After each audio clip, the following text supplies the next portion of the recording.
This is Danielle Gaither. You're listening to The Shiznit Show. You are listening to the Red Rock Podcast Network, featuring Pod of Thrones and The Shiznit. Look, this is for my old heads, young G's, etc. Dino Red said he loves the intellect. Yes, he never hesitates. I can rap whatever, bro. I'm only in first gear and still way ahead.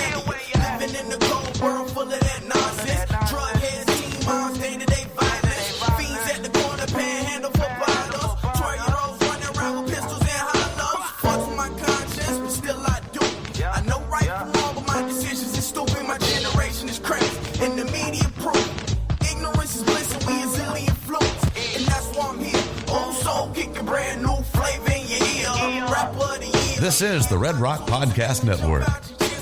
From Red Rock Studios in Los Angeles, California, this is The Shiznit. Now, put your hands together for The Shiznit.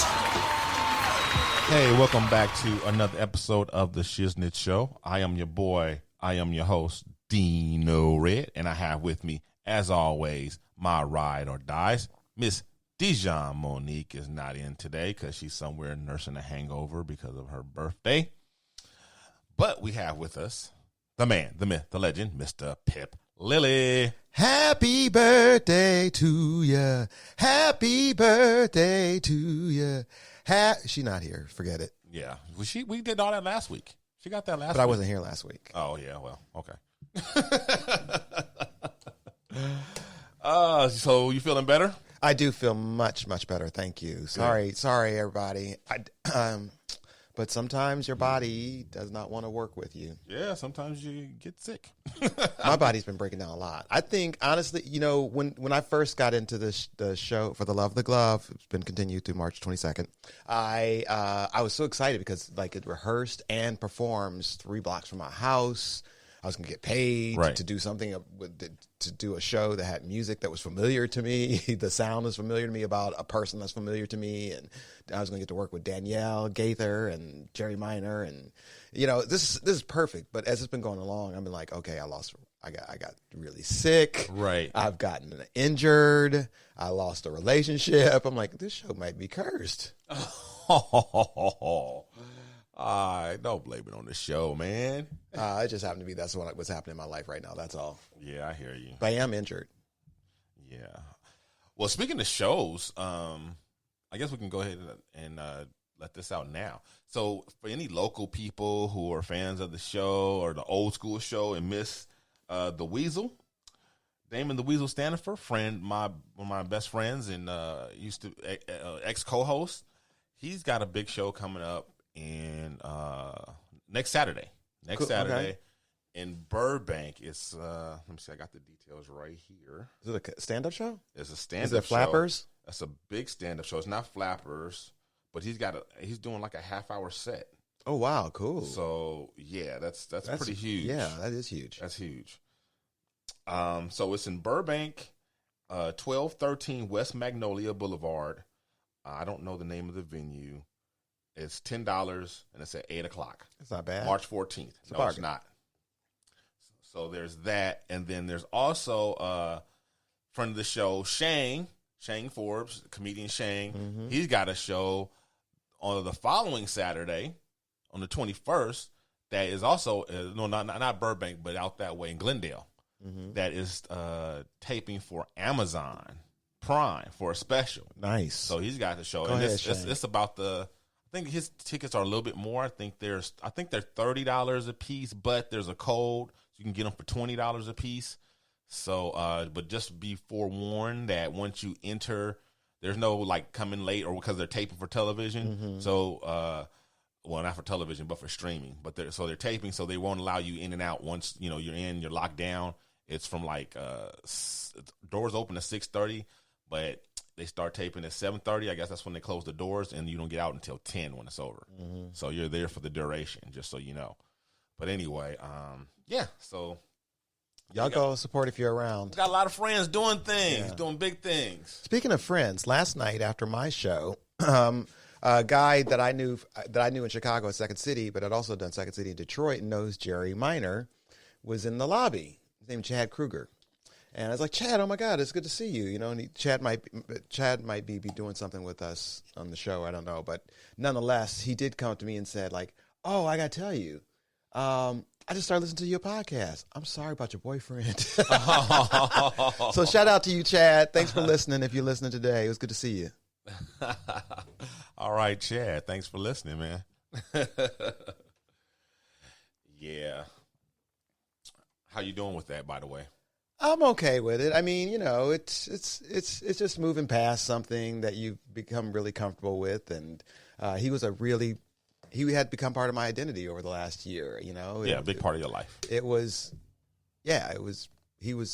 part of who I was, and I let that go, and so that's been quite the change. Right.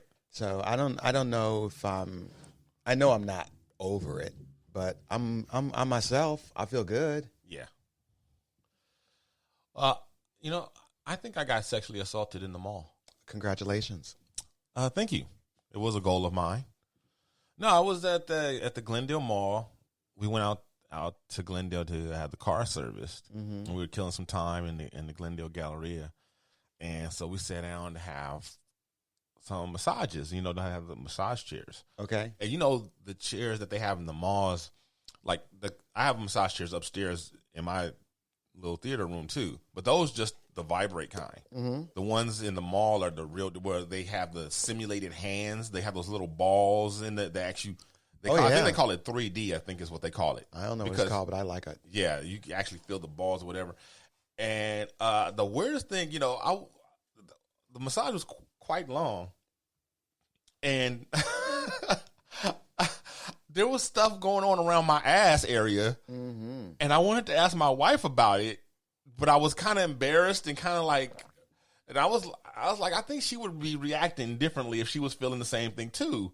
And I'm like, I don't feel like that this thing is supposed to be doing that. I think the alignment must be off. I was gonna say you got to change. You could change the settings. You can? Yes, can't you can make it like so it goes down to certain regions or not. Well, okay. Well, this was my You first liked one. it. I didn't. You want it. You wouldn't have dressed that way. I wouldn't have what? You wouldn't have dressed that way if you dressed? didn't want it. I was asking for it. You was asking. I was for asking for it. Yeah. So my wife's had started before mine, so hers obviously ended before mine. Hers was over. I said when your chair was going, were you getting massaged down in the anal area? Anal. Yeah. She was like, what? I was like, okay. Clearly, you don't know what I'm talking about. Come sit in my chair real quick before it ends. Come on. I made her get in my chair, and she sat down for a few seconds, and I could see it going, you know, like it hadn't gotten there yet. And as soon as it got there, I saw the look on her face. She's like, whoa, no, mine wasn't doing that. Wow. Anal. Does it part in your cheeks and everything? And I was like, yeah, I think the alignment must be off in this Right. thing. You like it should be further to the left or to the right, but it's right dead center going up in there. Oh my goodness. And I was like, wow, this is No. really. So, in front of which store was this chair again? Like the Glendale Galleria. I love that. On the first floor. Okay. Over by like where they have some snack machines and stuff like that. Uh-huh. Yeah. Yeah. So, Draw me a map.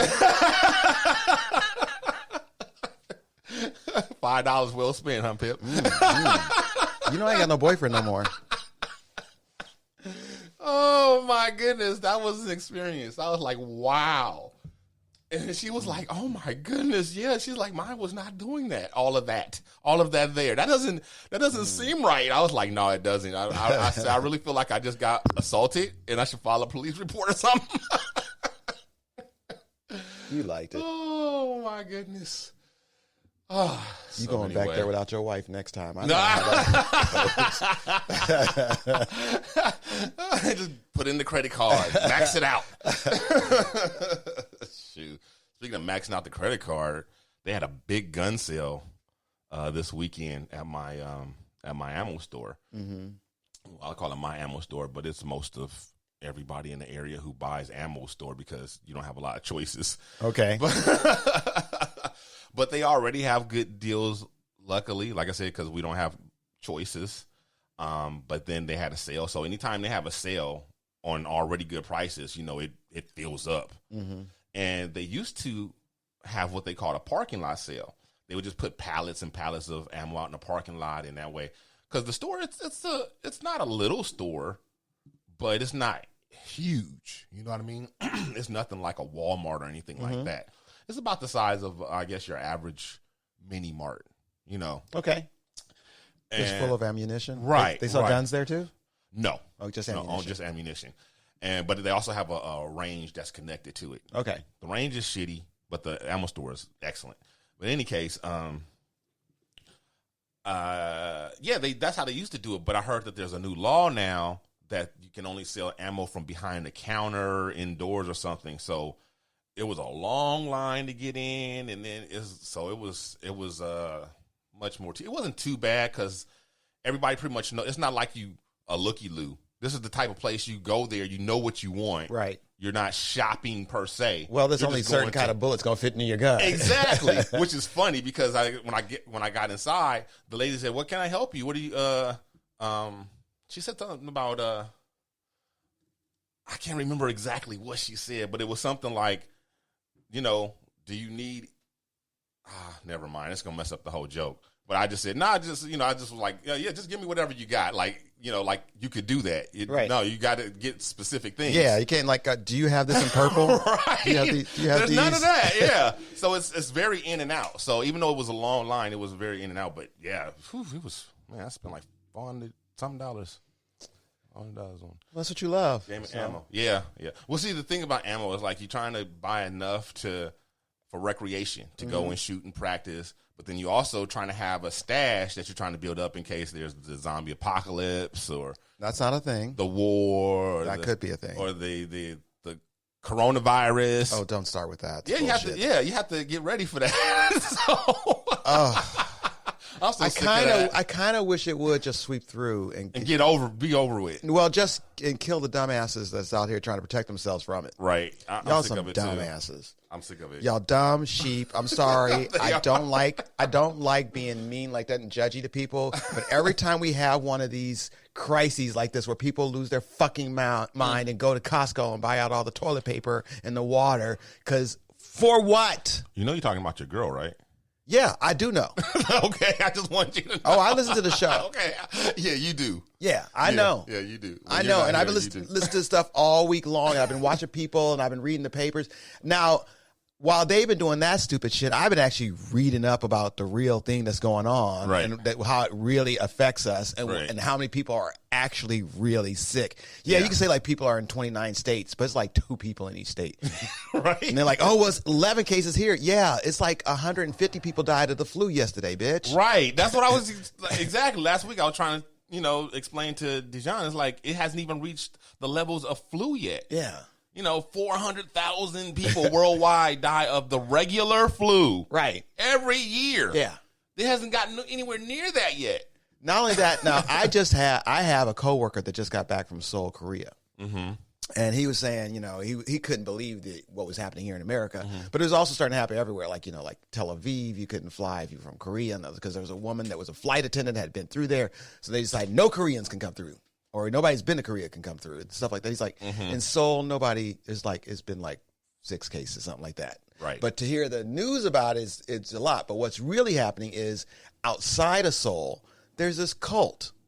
And in this cult, they don't believe in medication, and they don't do and they also and the cult leader is saying that this is gonna bring people to God and la, and so they've been letting people get sick on purpose, and that's where the problem has been. That's where there's a little pocket in Korea that's these people that are crazies, right? And we here in the West think like everybody in Korea got coronavirus, right? It's not that widespread like that. No. And like we also know, like you mentioned on the show, most people are dying. They're old. They're elderly. They they have compromised immune systems. And by the way, that's the same people who usually die from the flu as well. Exactly. Old people and babies. So if you got enough strength to carry 20 gallons of water and all this cereal and toilet paper, you going to be all right. But my wife, now see, we don't,